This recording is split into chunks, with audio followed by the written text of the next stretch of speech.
اللہ تبارک و تعالیٰ کی جناب میں اس قدر پسندیدہ ہے کہ اللہ پاک جل وعلا تیرے اگلے پچھلے سب گناہوں کو معاف فرما دے گا، اگرچہ وہ سمندر کے جھاگ کے برابر ہوں۔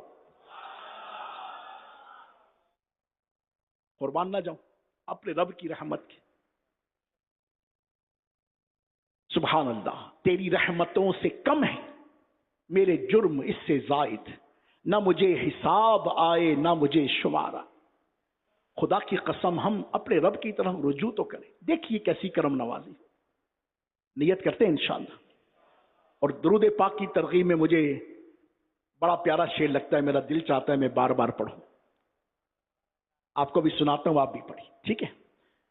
مولانا جمیل الرحمان قادری صاحب رحمت اللہ علیہ آپ کیا فرماتے ہیں؟ آپ فرماتے ہیں دولت جو چاہو دونوں جہاں کی، دولت جو چاہو دونوں جہاں کی۔ مہنگائی بہت زیادہ ہے، گزارا نہیں ہوتا، پریشان بہت زیادہ ہوں، روزی نہیں لگتی، سبھی پریشان رہتے، محنت بھی کرنی ہے، مشقت بھی کرنی ہے، مولا پر توکل بھی کرنا ہے، اس کی ذات پر بھروسہ بھی کرنا ہے، اور زبان سے محبوب پر درود بھی پڑھنا ہے۔ وہ بڑی پیاری بات ہے، پنجابی کا ایک قول ہے، اللہ کرے میں سمجھانے میں کامیاب ہو جاؤں، جو پنجابی اسلامی بھائی وہ تو بڑا مزہ لیں گے اس کا۔ وہ کہتے ہیں ہتھ کارول، ہتھ میرے کارول، دل میرا یارول، کہ ہاتھ میرے کاموں میں ہوں اور دل میرا مولا کی طرف۔ تو اللہ تبارک و تعالی رحمت کی نظر کرے، اس کا مطلب ہرگز یہ نہیں کہ ہم نے محنت چھوڑ دینی ہے، کوشش چھوڑ دی، نہیں، محنت کرنی ہے، مشقت کرنی ہے، اور جو اس کے تقاضے ہیں پورے کرنے، وہ جاب کے تقاضے یا بزنس کے تقاضے سب پورے کرنے، مگر بھروسہ کس پر کرنا ہے؟ اللہ پر، اللہ وحدہ لا شریک پر بھروسہ کریں۔ آپ کی زبان پر ذکر خدا اور ذکر مصطفیٰ ہو، انشاءاللہ عز و جل دیکھو اللہ تبارک و تعالیٰ کیسا کرم فرماتا ہے۔ دولت جو چاہو دونوں جہاں کی، دولت جو چاہو دونوں جہاں کی۔ کون کون نہیں چاہتا بھائی؟ سبھی چاہتے، صبح سے لے کر شام تک، شام سے لے کر صبح تک یہی کام ہے۔ تو کیا کریں؟ دولت جو چاہو دونوں جہاں کی، دولت جو چاہو دونوں جہاں کی، کر لو وظیفہ نام محمد، کر لو وظیفہ نام محمد، آنکھوں کا تارا نام محمد، دل کا اجالا۔ تو روزانہ 313 دفعہ نیت کر لیں انشاءاللہ۔ کاؤنٹر آپ کے ہاتھ میں ہو، خواہ مخواہ کی فضولیات میں اپنے وقت کو برباد کرنے سے اچھا ہے کہ درود پڑھو، ٹھیک ہے؟ نیت کرتے ہیں انشاءاللہ۔ منیمم 313 ٹائم پڑھیں، اور 313 ٹائم تو 12-15 منٹ میں ہو جاتا ہے، مگر جو عشاق ہوتے ہیں وہ سچی بات تو یہ ہے کہ ان کا وظیفہ ہی ہوتا ہے کہ وہ محبوب پر درود ہی پڑھتے، کیا صبح کیا شام کیا دن کیا رات۔ ایسے بھی عاشقان رسول ہے نا ماشاءاللہ عز و جل، کہ میں سو جاؤں یا مصطفیٰ کہتے کہتے، میں سو جاؤں یا مصطفیٰ کہتے کہتے، کھلے آنکھ صلی علی کہتے کہتے۔ تو جو مصطفیٰ کہتا کہتا سوتا ہے، جس کی آنکھ صلی اللہ کہتے کہتے سوتی ہے، آپ یقین مانیے ایسے عاشقان رسول نیند میں بھی مدینہ مدینہ کر رہے ہیں۔ ان کو خود نہیں پتا ہوتا، ان کی سوچیں بھی پاکیزہ ہوتی ہیں، ان کے خواب بھی پاکیزہ ہوتے ہیں، ان کے خیال بھی پاکیزہ ہوتے ہیں۔ تو میٹھے مدینے کی یادوں میں گم رہیے، مدینے والے مصطفیٰ کی یادوں میں گم رہیے، مدینے والے مصطفیٰ کے رب کے ذکر میں گم رہیے۔ دیکھیے اللہ تبارک و تعالیٰ آپ کو گمنے نہیں دے گا، آپ کو گمراہ نہ کرے گا، آپ کو پریشان نہ رکھے گا۔ اور یقین مانیے دیکھیے مولا کیسی مشکلیں آسان کرتا ہے، کیسی حاجتیں پوری کرتا ہے، کیسے غم غلط کرتا ہے، کیسے بند گلی سے مولا راستے دکھاتا ہے، کیسے آپ کی ڈائریکشن سیٹ کرتا ہے، کیسے دنیا اور آخرت کی خیر و بھلائی ہم سب کا مقدر کرتا ہے۔ تو نیت کرتے ہیں انشاءاللہ، جن جن کی نیت بنے وہ کہیں انشاءاللہ۔ صلو علی الحبیب صلی اللہ علی محمد وعلی آلہ وصحبہ وبارک وسلم. بخاری شریف میں ہے کہ سیدنا عبداللہ ابن عباس رضی اللہ تعالی عنہ آپ فرماتے ہیں ایک مرتبہ دکھیا دلوں کے چین رحمت کونین سردار دارین نانائے حسنین صلی اللہ علیہ وسلم دو قبروں کے پاس سے گزرے. آپ صلی اللہ علیہ وسلم نے انہیں دیکھ کر فرمایا ان دونوں قبروں کو عذاب ہو رہا ہے، اور عذاب بھی کسی بڑے جرم کی وجہ سے نہیں ہو رہا. یعنی یہ جس گناہ میں مبتلا تھے وہ ایسے نہیں تھے کہ جن سے بچنا کوئی بہت دشوار ہو. وہ کون سے جرم تھے جن کی پاداش میں انہیں قبر میں عذاب ہو رہا تھا؟ آپ کی خاص توجہ چاہوں گا. آقا نے فرمایا ان میں سے ایک پیشاب کے چھینٹوں سے نہیں بچتا تھا. کیا نہیں کرتا تھا؟ پیشاب کے چھینٹوں سے نہیں بچتا تھا. اور دوسرا چغلی کھاتا تھا. کیا کھاتا تھا جناب؟ چغلی کھاتا. پھر سید دو عالم نور مجسم رحمت عالم صلی اللہ علیہ وسلم نے ایک تر ٹہنی لی، یعنی درخت سے آپ علیہ الصلوۃ والسلام نے ایک شاخ کو جدا فرمایا اور وہ تازہ جو ٹہنی تھی، تازہ جو شاخ تھی، اسے دو ٹکڑے کیا، ایک حصہ ایک قبر پر اور دوسرا حصہ دوسری قبر پر آپ نے گاڑ دیا. صحابہ کرام علیہم رضوان نے اس کی حکمت پوچھی تو فرمایا امید ہے کہ جب تک کہ یہ ٹہنیاں نہیں سوکھیں گی ان مردوں کے عذاب میں کمی رہے گی. آقا کریم رؤوف رحیم علیہ تحیت و ثنا و تسلیم نے ان کے تعلق سے خبر بھی دی اور پھر ایک طریقہ بھی ارشاد فرمایا کہ جب تک یہ شاخیں تر رہیں گی، جب تک یہ تازہ رہیں گی، اللہ کی رحمت سے امید ہے کہ ان پر عذاب نہیں ہوگا. میٹھے اسلامی بھائیوں، اس حدیث پاک سے کئی سبق ملتے ہیں. آئیے ان چند سبق کی طرف آپ کی توجہ دلاؤں.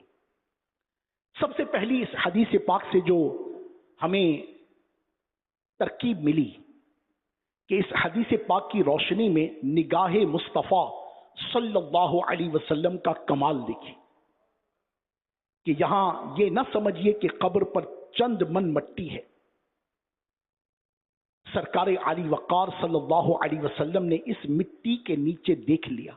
بھائی میں اور آپ بھی تو قبرستان جاتے ہیں نا، اور ہم قبر کے ڈھیر پر کھڑے ہو جاتے، ہمیں کیا پتا نیچے کیا ہو رہا ہے. مگر رسول اللہ صلی اللہ علیہ وسلم نے منو مٹی تلے دفن ان دونوں مردوں کی کیفیتوں کو کھڑے ہو کر ملاحظہ فرمایا. سبحان اللہ. وہ جہاں تبدیل ہے، قبر میں جھانکنا ویسے شرعاً اس کی اجازت نہیں ہے. البتہ بارش وغیرہ کے سبب اگر کبھی قبر کھل جائے تو ہمیں وہاں کچھ بھی نظر نہیں آئے گا، کیونکہ اس لیے کہ ہم جو دیکھ رہے ہیں وہ دنیا ہے، اور مردے کے ساتھ جو معاملات ہو رہے ہیں وہ دنیا میں نہیں بلکہ دوسرے جہاں یعنی عالم برزخ میں ہو رہے ہیں. سبحان اللہ. مگر قربان جائیے یہ نگاہ مصطفیٰ صلی اللہ علیہ وسلم کا کمال ہے کہ آپ صلی اللہ علیہ وسلم اس دنیا میں ظاہری حیات کے ساتھ تشریف فرما ہیں. یہ جہاں علیحدہ ہے، عالم برزخ علیحدہ جہاں ہے، اور آپ صلی اللہ علیہ وسلم اس جہاں میں رہتے ہوئے دوسرے جہاں کو بھی دیکھ رہے ہیں، اور دوسرے جہاں میں کیا ہو رہا ہے، کس سبب سے ہو رہا ہے، یہ سب کچھ بھی اللہ کی عطا سے رسول اللہ جانتے ہیں. سبحان اللہ. یہاں ایک بات بڑی ایمان افروز ہے کہ جب سید دو عالم صلی اللہ علیہ وآلہ وسلم اس ظاہری دنیا میں تشریف فرما تھے تو عالم برزخ کو ملاحظہ فرما لیا کرتے تھے، جیسا کہ میں نے اس واقعے میں اس حدیث پاک میں آپ کی خدمت میں پیش کیا. اور اب آقا علیہ الصلوۃ والسلام بظاہر دنیا میں تشریف فرما نہیں، بظاہر یوں تو رسول اللہ علیہ الصلوۃ والسلام الحمدللہ ہمارا عقیدہ ہے کہ حیات ہیں اللہ کی رحمت سے، مگر بظاہر جسمانی اعتبار سے سید دو عالم علیہ الصلوۃ والسلام ہمارے درمیان تو موجود نہیں. اس پر علماء کیا فرماتے ہیں؟ آپ فرماتے ہیں یہاں ایک بات بڑی ایمان افروز ہے کہ جب پیارے آقا صلی اللہ علیہ وسلم اس ظاہری دنیا میں تشریف فرما تھے تو عالم برزخ کو دیکھ لیا کرتے تھے. تو غور فرمائیے کہ اب ہم ظاہری دنیا میں ہیں اور سید تو عالم صلی اللہ علیہ وسلم عالم برزخ میں تشریف فرما ہے. اگر آپ اس دنیا میں رہ کر عالم برزخ کو دیکھ سکتے ہیں تو عالم برزخ میں رہ کر ہم غلاموں کو کیوں نہ دیکھیں گے؟ یقیناً ہمارے پیارے آقا و مولا ملجا و مأوا ہادی و مہدی صلی اللہ علیہ وآلہ وسلم کی شانیں ہر لمحہ بڑھ رہی ہیں. آپ جیسے دنیا میں رہ کر برزخ کو ملاحظہ فرماتے تھے، دیکھتے تھے، ایسے ہی عالم برزخ میں رہ کر ہم غلاموں کو بھی دیکھ رہے ہیں. کیا بات ہے مدینے کی. غور کیجئے کہ رسول اللہ علیہ الصلوۃ والسلام کی نگاہ کرم ہم پر ہے اور ہم حضور کے امتی، ہم حضور کے غلام، ہم حضور کا کلمہ پڑھنے والے حضور سید دو عالم صلی اللہ علیہ وسلم کی کتنی بات مانتے ہیں، ان کی کتنی اطاعت کرتے ہیں، ان کی کتنی فرما برداری کرتے ہیں، ان کی سنتوں پر کتنا چلتے ہیں، ان کی شریعت کو کتنا ویلیو دیتے ہیں. یہ سب سوچنے کی باتیں ہیں. اللہ اللہ. ایک اور بات جو سیکھنے کو ملی وہ یہ ہے کہ چغلی اور پیشاب کے چھینٹوں سے نہ بچنا بہت ہی خطرناک گناہ ہے. اور آج ایک نوجوانوں کی بہت بڑی تعداد ہے اور بالعموم مردوں کی ایک بہت بڑی تعداد ہے. آپ نے دیکھا ہوگا کہ بالخصوص ہمارے وطن میں تو پبلک ٹوائلٹ کا مزاج ہی بڑا عجیب و غریب ہے. خود پبلک ٹوائلٹس، ان کی صفائی ستھرائی کا انداز کتنا ہے. وہ جو پبلک ٹوائلٹ ہوتے ہیں، پبلک واش رومز ہوتے ہیں مارکیٹوں میں، مسجدوں میں اور بھی کہیں، ان کے اندر صفائی ستھرائی کا نظام کیسا ہے.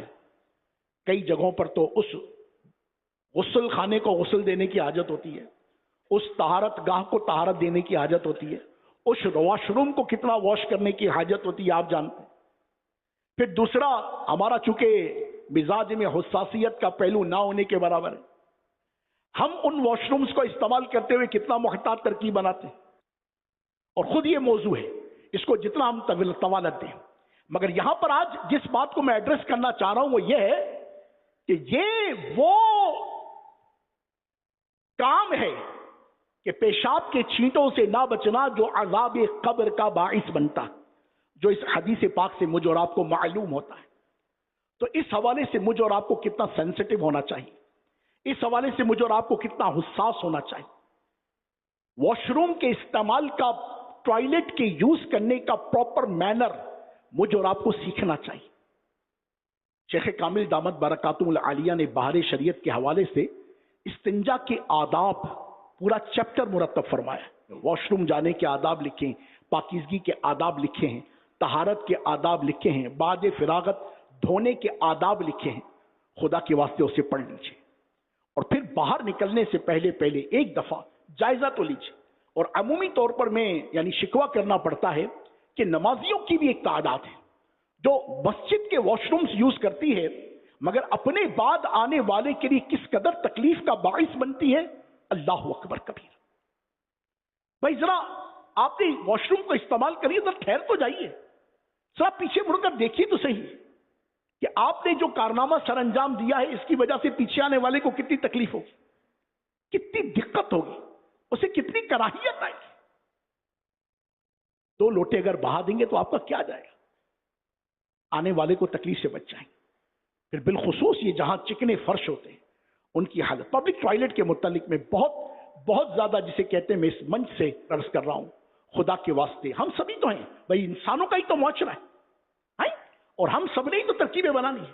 تو جیسے اپنے گھروں کے واش روم کو رکھتے ہیں، کیا پبلک واش روم نہیں رکھیں گے؟ ایسے مارکیٹوں کے واش روم نہیں ہونے چاہیے، ایسے مسجدوں کے واش روم نہیں ہونے چاہیے. مسجد کی انتظامیہ کو جو کردار ادا کرنا چاہیے وہ کرنا چاہیے، مسجد کی جو مجلس ہے اسے جو کردار ادا کرنا چاہیے وہ کرنا چاہیے، اس کے لیے جو مینجمنٹ والوں کو کرنا چاہیے وہ خوب کرنا چاہیے، جو اس معاملے میں کمزور ہے اسے اپنی اصلاح کرنی چاہیے. مگر بینگ اے انڈیویجول میری بھی تو کوئی رسپانسبلٹی بنتی ہی نہیں بنتی یار. میں بھی تو واش روم میں جا رہا ہوں، میں بھی تو یوز کر رہا ہوں، تو مجھے کیا کرنا چاہیے. اور دوسرا بالخصوص اس کے چھینٹوں سے بچنا. اور طہارت کے معاملے میں اگر someone is not sensitive about it, اگر کوئی اس معاملے میں حساس نہیں ہے، سنجیدہ نہیں ہے، تو یہ بڑی ندامت کی بات ہے۔ رسول خدا صلی اللہ علیہ وآلہ وسلم نے اسی امر پر تربیت فرمائی کہ کوئی بڑا کام نہیں تھا جس کی وجہ سے انہیں عذاب ہو رہا ہے، بس یہ پیشاب کی چھینٹوں سے نہ بچتے تھے۔ تو میں بالخصوص آج کے نوجوان کو ایڈریس کر رہا ہوں، میں بالعموم آج کے مسلمان کو ایڈریس کر رہا ہوں کہ دیواروں کے ساتھ جت کر لگ کر ایک تو آداب کا خیال نہ کرنا، پھر دوسرا استنجا کی طرف نہ بڑھنا۔ ارے پیشاب کے قطرے بہتے رہتے ہیں، وہ ہمارے کپڑوں کو ناپاک کرتے ہیں، وہ ہمارے وجود کو ناپاک کرتے ہیں، ہم اس معاملے میں احتیاط نہیں کرتے، بلکہ دھونے والوں کو بھی دھونے کے آداب نہیں آتے۔ سم ٹائم ہم استنجا کی ترکیب میں اسے دھونے کے لیے جا رہے ہوتے ہیں، مگر صحیح ترکیب نہ ہونے کی وجہ سے ہم زیادہ ناپاک ہو رہے ہوتے ہیں۔ اس پر میں آپ کی خاص توجہ چاہوں گا۔ مجھے امید ہے کہ انشاءاللہ عز و جل مدنی قافلوں میں سفر کر کے یہ آداب سیکھیں گے۔ اللہ توفیق دے تو ہر ماہ 3 دن کی سنتوں کی تربیت کے مدنی قافلے میں سفر کریں۔ یہی بنیادی باتیں، لوگ بڑی بڑی باتیں کرتے ہیں، بڑے بڑے موٹیویشنل لیکچرز دیتے ہیں، بڑی بڑی ترکیبیں بناتے ہیں، مگر وہ بنیادی باتیں بھی ہمیں نہیں آتی ہیں کہ جس کے ذریعے سے ہم اللہ و رسول کی جناب میں سرخروئی کی ڈائریکشن تو سیٹ کر لیں اپنی یاد۔ اب طہارت کے آداب نہیں پتا تو باقی کیا عبادات؟ تو اس پر میں آپ کی اپنی بھی انڈرسٹوڈ ہے کہ کہنے والا اس سے فارغ نہیں، ہم سب اس معاملے میں مزید حساس ہو جائیں۔ نیت کرتے ہیں انشاءاللہ، انشاءاللہ۔ صلو علی الحبیب صلی اللہ علی محمد وعلی آلہ وصحبہ وبارک وسلم۔ دوسری بات، پتہ چلا کہ چغلی اور پیشاب کے چھینٹوں سے نہ بچنا ایسے گناہ نہیں کہ جن سے بچنا بہت دشوار ہے، مگر افسوس آج کل کے حالات بہت الٹ ہیں۔ آج کے دور میں نیکی کرنا دشوار اور گناہ کرنا انتہائی آسان ہو چکا ہے۔ ایسے گناہ جن سے بچنا مشکل نہیں ہے، ہمارا معاشرہ ان گناہوں کی لپیٹ میں آ چکا ہے۔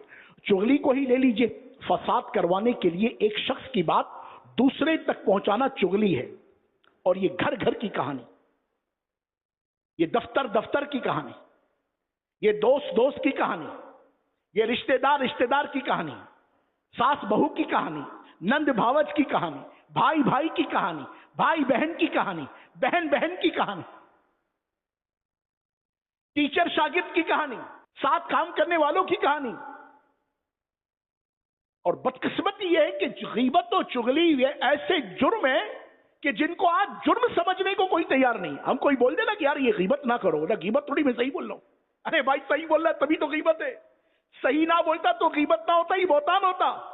کسی کے پیٹھ پیچھے ایسی بات کرنا جو اس کے سامنے کہیں جائے تو اس کی دل آزاری کا سبب بنے اور اس میں ہو، جیسے مثال کے طور پر میرا وزن زیادہ ہے، آپ میرے پیٹھ پیچھے کہیں گے کہ موٹا، میرا دل ٹوٹے گا نہیں ٹوٹے گا؟ یہی تو غیبت۔ اچھا میرے سامنے کہیں گے تو کیا ہوگا؟ دل آزاری، یہ رونا۔ ہم سب کو اس بات کو سمجھنا چاہیے کہ بہت سارے امور وہ ہیں کہ جو انتہا مشکل نہیں ہیں، زیادہ مشکل نہیں ہیں، اس کی صرف انڈرسٹینڈنگ لیول، اس کو صرف سمجھنے کی ترکیب ہے۔ انشاءاللہ عز و جل ایک دفعہ سمجھ گئے اور اپنے نفس کو روکا، اپنی زبان کو روکا، اپنی عقل کا استعمال کیا، رب تبارک و تعالیٰ کی رحمت سے بڑے بڑے گناہوں سے بچ جائیں گے انشاءاللہ۔ میرے آقا شیخ کامل تربیت فرماتے، پورا کا پورا انسائکلوپیڈیا دے دیا اردو زبان میں غیبت کے عنوان پر، بیک بائٹنگ کے عنوان پر۔ ایسی کتاب انشاءاللہ آپ کو نہیں ملے گی۔ اس کتاب کا نام پتہ ہے کیا؟ وہ فیضان سنت کا باب ہے جس کا نام ہے غیبت کی تباہ کاریاں۔ کیا ہے وہ جناب؟ بولیے بولیے تو صحیح، غیبت کی تباہ کاریاں۔ میری ہمبل ریکویسٹ ہے، میری عاجزانہ التجا ہے، میں عرض کروں گا خدا کے واسطے اس کو آپ لیجئے، جو بالخصوص پروفیشنلز ہیں، کارپوریٹ سیکٹر سے تعلق رکھنے والے ہیں، بزنس کرنے والے ہیں، ہر مرد اپنے گھر میں رکھے، ہر خاتون اپنے گھر میں رکھے، اس کو پڑھیں، اس کا اپنے گھر میں درس جاری کریں، اس کا اپنے آفیسز میں درس جاری کریں، اس کا اپنے بزنس پر درس جاری کریں، اپنی فیکٹریز پہ درس جاری کریں۔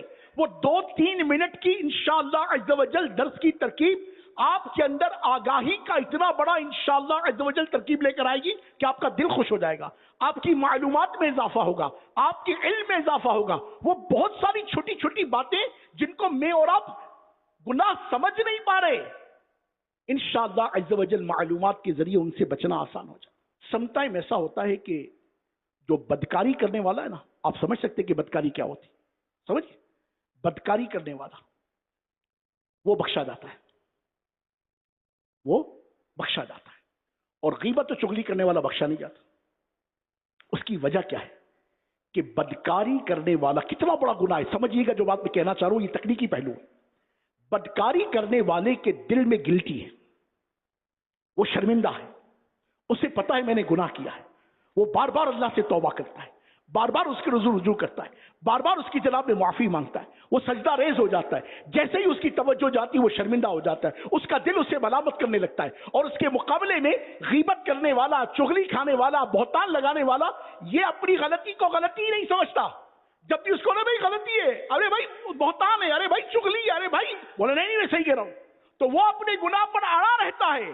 اس کا گناہ جو بدکاری کرنے والا ہے وہ گناہ کرنے والا ہے، جگہ کتنا غلیظ گناہ ہے، نہیں کرنا چاہیے، مگر شرمندگی اسے رب تبارک و تعالی کی جناب میں سرخرو کر دیتی ہے، اس کی توبہ قبول ہو جاتی ہے، اور اس کے مقابلے میں یہ بہت لائٹ موڈ کا گناہ ہے، مگر گناہ کرنے والا چونکہ اپنے گناہ کو گناہ نہیں سمجھتا، جب گناہ نہیں سمجھتا تو توبہ نہیں کرتا، توبہ نہیں کرتا تو وہ گناہ کھڑا رہتا ہے، اور پھر آپ کے سامنے حدیث پاک میں کیا بات آئی کہ چغلی کی وجہ سے، یہ غیبت کی وجہ سے قبر کا عذاب ہوتا ہے۔ بالخصوص زیادہ بولنے والا ہوتا ہے نا، یہ اپنی جیت کے لیے میں کسی سے کیسے ہار جاؤں، میں کیسے کسی کو جو نا جناب والا کسی کے سامنے کیسے سرنڈر ہو جاؤں، وہ کیا کرتا ہے کہ وہ جناب پھر اپنی بات ہے نہیں صحیح ہے ٹھیک ہے بس، ارے میں نے بول دیا نا میں صحیح کہہ رہا ہوں بس ٹھیک ہے جو ہوگا دیکھی جائے گی، ایک تو چوری اوپر سے سینہ زوری، ایک تو غیبت کی اوپر سے توبہ کرنے کی بجائے اس پر ڈٹائی، تو جس نے کی دنیا میں ڈھٹائی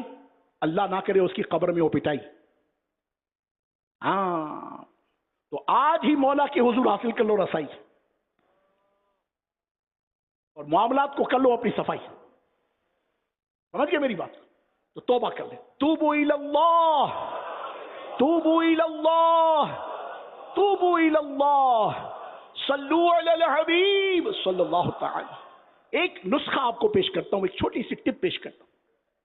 اول تو خود انسان کو غور کر، میرے آقا شیخ کامل نے قدیم فیضان سنت میں ایک شعر لکھا تھا، تاریخی شعر ہے، آپ فرماتے ہیں کہ غور کر تیرا محاسب تجھ سے بڑھ کر کون ہے، آدمی کا محاسبہ کرنے والا اس کی ذات سے بڑھ کر کوئی نہیں ہوتا، آدمی کی اکاؤنٹیبلٹی کرنے والا اس کی ذات سے بڑھ کر کوئی نہیں ہوتا، چونکہ اس کو خود پتا ہوتا ہے کہ میں نے کیا کارنامے کیے ہوئے، دنیا کو کیا پتا، آپ تو میرے ہاتھ چومیں گے، ترکیب بنائیں گے، بڑی نسبت ہے، رکن شورا ہیں، یہ ہیں، مگر میرا دل جانتا ہے کہ میں کیا ہوں، اور اللہ پیارے نبی کے صدقے میرے عیبوں کو چھپائے رکھے۔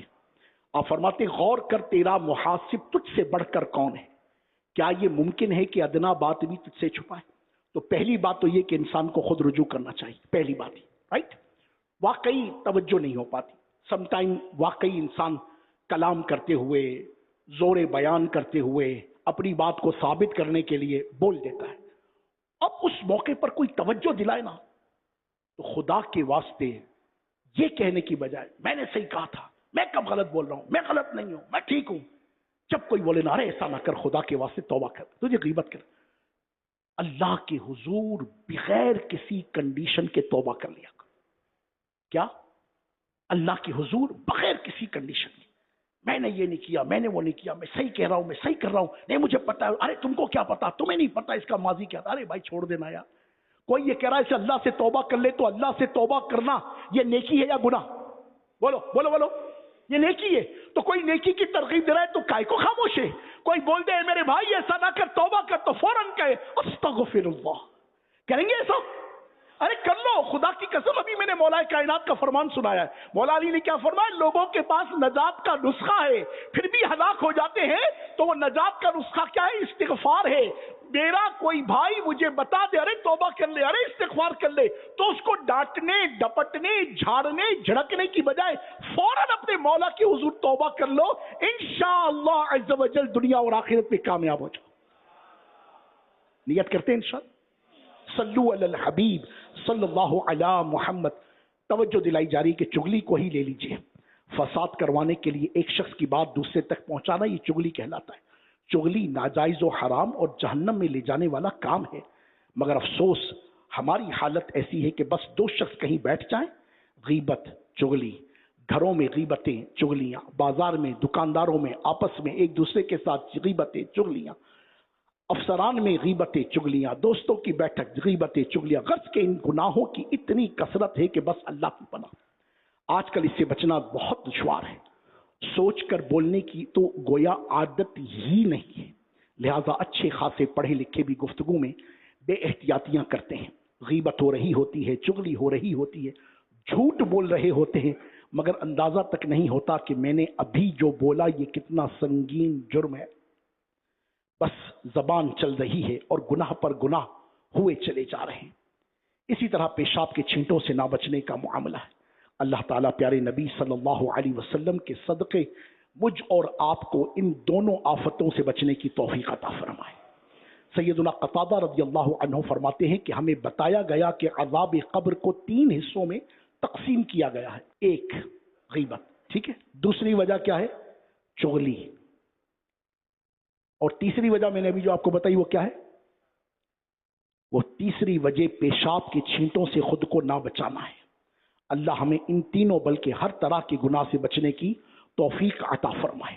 نبی برحق صلی اللہ علیہ وسلم کا ایک انداز، چونکہ دامن وقت میں گنجائش نہ رہی تو بس میں توجہ یہ دلانا چاہ رہا ہوں کہ رسول خدا احمد مجتبیٰ جناب محمد مصطفیٰ صلی اللہ علیہ وآلہ وسلم نے جو ان قبر والوں کے ساتھ رحم کا سلوک فرمایا، کیونکہ آپ رحمت للعالمین ہیں تو ہم بھی رحمت للعالمین صلی اللہ علیہ وسلم کے امتی ہیں. ہمیں بھی چاہیے کہ ہم اپنے عزیزوں، اقربا، دوست، احباب، یار، رشتہ دار، اہل قبرستان، مومنوں کے لیے کچھ نہ کچھ ایسی ترکیبیں کرتے رہیں کہ جن سے ان کو ثواب پہنچتا رہے. ایصال ثواب کی ترکیبیں بناتے رہیں کہ ہمیں بھی ادائے مصطفیٰ صلی اللہ علیہ وسلم کو اپنانا چاہیے. اس دنیا میں تو ہم ایک دوسرے پر رحم کھا ہی لیتے ہیں. کوئی بھوکا نظر آ جائے تو ہمیں اس پر رحم آ ہی جاتا ہے. پیاسوں کو پانی پلا ہی دیا جاتا ہے. کسی دکھیارے کو دیکھ کر اس کا دکھ دور نہ کر سکے تو کم از کم تسلی بھرے چند جملے ہی بول دیتے ہیں. یہ بھی بہت اچھی بات ہے. مگر یاد رکھیے ہمارے وہ دوست، رشتہ دار، جاننے والے، ہمارے سارے مسلمان بھائی جو اس دنیا سے چلے گئے ہیں، قبر میں اتر گئے ہیں، وہ بھی ہماری رحم دلی کے زیادہ حقدار ہیں. جو دنیا سے چلے گئے ان پر بھی ہمیں کیا کرنا ہے؟ رحم کرنا ہے. علامہ اسماعیل حقی رحمۃ اللہ علیہ فرماتے ہیں فوت شدگان یعنی دنیا سے چلے گئے، بالخصوص مرحوم والدین اور اساتذہ کے حق میں رحم دل ہونا مسلمانوں پر لازم اور ضروری ہے. فوت شدگان والدین اور اساتذہ کے حق میں رحم دل ہونا یہ کیا ہے؟ مسلمانوں کے لیے لازم اور ضروری ہے. اے عاشقان رسول، یہ ضروری نہیں کہ جو قبر میں اترے وہ سب گناہگار ہی ہوں. البتہ بہت سارے نیکوکار و پرہیزگار بھی ہوتے ہیں، بلکہ لاکھوں اولیاء اکرام بھی تو مزارات میں آرام فرما ہیں. بہرحال مقصد صرف اتنا ہے کہ ہمارے دل میں ان فوت شدگان کے لیے نرم گوشہ ہونا چاہیے. ہمارے دل میں یہ لگن ہونی چاہیے کہ جو مسلمان دنیا سے جا چکے ہیں ہم نے انہیں بھولنا نہیں ہے.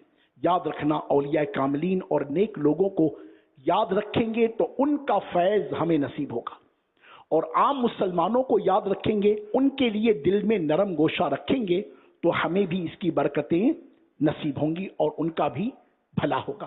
اللہ پاک پیارے نبی صلی اللہ علیہ وسلم کے صدقے ہم پر رحمت کی نظر فرمائے اور ہمیں اپنے فوت شدگان کے لیے رحم والا مادہ عطا فرمائے. اب رحم کریں گے کیسے؟ کئی امور ہیں، فقط ایک یا دو آپ کی جناب میں پیش کرتا ہوں. وہ پہلی چیز جو رحم کرنے کی وہ ہے ان کے لیے دعائے مغفرت کرنا. ان کے لیے کیا کرنا؟ دعائے مغفرت کرنا. کہ اللہ تبارک و تعالی عز و جل نے قرآن کریم میں ہمیں اس کی ترغیب بھی ارشاد فرمائی، وہ بھی میں انشاءاللہ پیش کرتا ہوں. فوت شدگان کے ساتھ رحم دلی کرنے کا پہلا طریقہ دعائے مغفرت کرنا ہے. حدیث شریف میں آتا ہے کہ قبر میں مردے کی حالت ڈوبتے انسان جیسی ہے. جس طرح ڈوبنے والے کو تنکے کا سہارا ہوتا ہے، وہ چھوٹا سا تنکا بھی دیکھ لے تو بڑی امید کے ساتھ اسے پکڑتا ہے کہ شاید اسی کے سہارے میں ڈوبنے سے بچ جاؤں. قبر میں مردے کی حالت بھی کچھ ایسی ہی ہوتی ہے، اور وہ شدت سے انتظار کرتا ہے کہ باپ یا ماں یا بھائی یا اولاد یا کسی دوست کی دعا اس تک پہنچے، اور جب کسی کی دعا اسے پہنچتی ہے تو وہ اس کے نزدیک دنیا و مافیہا یعنی دنیا اور جو کچھ اس میں ہے سب سے بہتر ہوتی ہے. اللہ پاک قبر والوں کو ان کے زندہ متعلقین کی طرف سے تحفہ کیا ہوا ثواب پہاڑوں کی طرح عطا فرماتا ہے. زندوں کا ہدیہ یعنی تحفہ مردوں کے لیے دعائے مغفرت ہے۔ تو یہ اپنے عزیزوں کے لیے، اقربا کے لیے، دوستوں کے لیے، احباب کے لیے، اساتذہ کے لیے، والدین کے لیے، آقا کی ساری امت کے لیے مغفرت کی بار بار دعا کیا کرے۔ حدیث پاک میں آتا ہے میری امت گناہ سمیت قبر میں داخل ہوگی، میری امت گناہ سمیت قبر میں داخل ہوگی، مگر جب نکلے گی قیامت کا دن آئے گا تو بے گناہ ہوگی، کیونکہ وہ مسلمانوں کی دعا سے بخش دی جاتی ہے۔ کیا بات! ایک بزرگ نے اپنے مرحوم بھائی کو خواب میں دیکھا تو پوچھا کہ کیا زندہ لوگوں کی دعا تم لوگوں تک پہنچتی ہے؟ مرحوم نے جواب دیا، ہاں اللہ کی قسم، وہ نورانی لباس کی صورت میں آتی ہے، ہم اسے پہن لیتے۔ سبحان اللہ! کیا بات ہے، کیا بات ہے! اللہ رب العالمین جل وعلا نے قرآن کریم میں ترغیب ارشاد فرمائی، وہ کیا؟ سیدنا ابراہیم علیہ السلام کی بہت ہی پیاری دعا ہے جو شاید ہم سب کو یاد ہو۔ قرآن مجید میں بھی اس کا ذکر ہے، اور آپ نے اپنے لیے، اپنے والدین کے لیے اور تمام مسلمانوں کے لیے دعا یوں فرمائی، ہم نماز میں بھی پڑھتے ہیں۔ بسم اللہ الرحمن الرحیم، پارہ 13 سورہ ابراہیم آیت نمبر 41۔ ربنا اغفر لی ولوالدی وللمؤمنین یوم یقوم الحساب۔ یہ دعا تقریباً سبھی کو یاد نہیں یاد تو آئیے مدنی قافلے میں سفر کیجئے، جلدی یاد ہو جائے گی انشاءاللہ۔ اے رب ہمارے، مجھے اور میرے ماں باپ کو اور سب مسلمانوں کو بخش دے جس دن حساب قائم ہوگا۔ سبحان اللہ! تو یہ دعا کرنا کس کی سنت ہے جناب؟ انبیاء علیہ الصلوۃ والسلام کی سنت ہے، جسے قرآن میں رب العالمین عز و جل نے ذکر فرمایا۔ سبحان اللہ! اللہ تعالیٰ پیارے نبی صلی اللہ علیہ وسلم کے صدقے ہم پر رحمت کی نظر کریں۔ تو اسی طرح ہمیں خوب انشاءاللہ عز و جل اپنے عزیزوں کے لیے، اقربا کے لیے دعائے مغفرت کرنی۔ اللہم اغفر لی ولوالدی ولکل مؤمن و مؤمنہ، اے اللہ ہماری بخشش فرما، ہمارے ماں باپ کی بخشش فرما، ہمارے مرشد کریم کی بخشش فرما، اور آقا کی ساری امت کی بخشش فرما۔ کیا دیر لگتی ہے؟ امیر علیہ سنت نے تو ہمیں ترغیب ہی دے دی، دعا سے پہلے ہم کیا کہتے ہیں؟ یا اللہ ہماری مغفرت فرما، ہمارے ماں باپ کی مغفرت فرما، سرکار کی ساری امت کی مغفرت فرما۔ امیر علیہ سنت نے ترغیب ارشاد فرمائی۔